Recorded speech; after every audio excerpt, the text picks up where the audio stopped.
ومن ابتغى الهدى فی غیره اضله الله.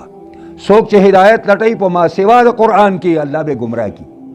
یو سړی وایي الله ته ځان رسوم او قرآن و پرې منځ کې نه وي، زمونږ کتاب راواله، زمونږ کتاب راته ووایه، پوهېږئ پرې باندې زمونږ کتاب راته ووایه. په قرآن کې راته درس مه کوه، دا خو مختلفون فی کتاب دی. د داسې کتاب درس راته وکړه چې ټول خلک یې مني، چې ټول خلک یې مني به هېڅ خبره نه وي.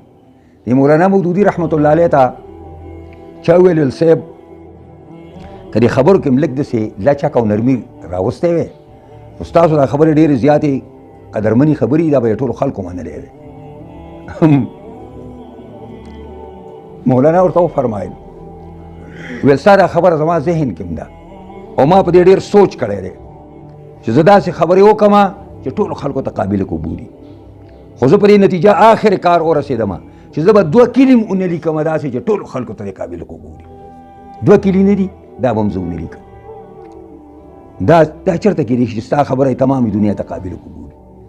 جناب رسول الله صلی الله علیه وسلم باره کې چې کله صورت شروع شي تاسو به واورئ چې کفارو د هغه په باره کې څه خبرې کولې، حالانکې هغه به نفس نفیس په خپله موجود دی، په خپله درسونه کوي لګیا دي او کفار د هغې مقابله کې څه کوي.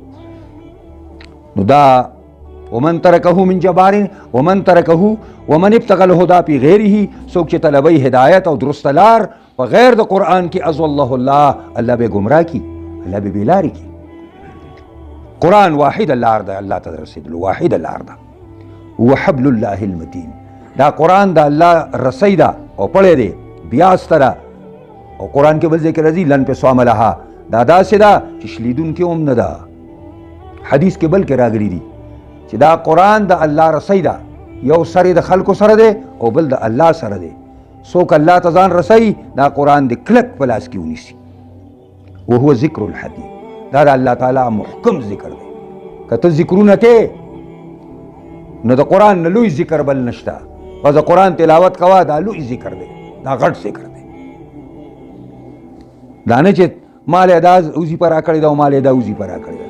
دا قرآن د الله وظیفه درکړې او پیغمبر درته پیش کړی ده، وایې او په یو ټکي دله څونه اجرونه درکوي. او وهو الصراط المستقیم، دا قرآن درسته لار ده، برابره لار ده.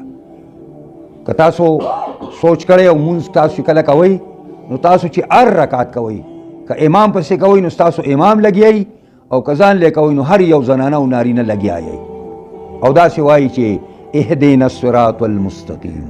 شته که نه موږ وایو که نه وښایه موږ ته لار مستقیم او برابره لار راته وښایه، موږ پرې برابره لار روان کا، موږ پرې برابره لار باندې ټینګ کا، همیشه م کوي.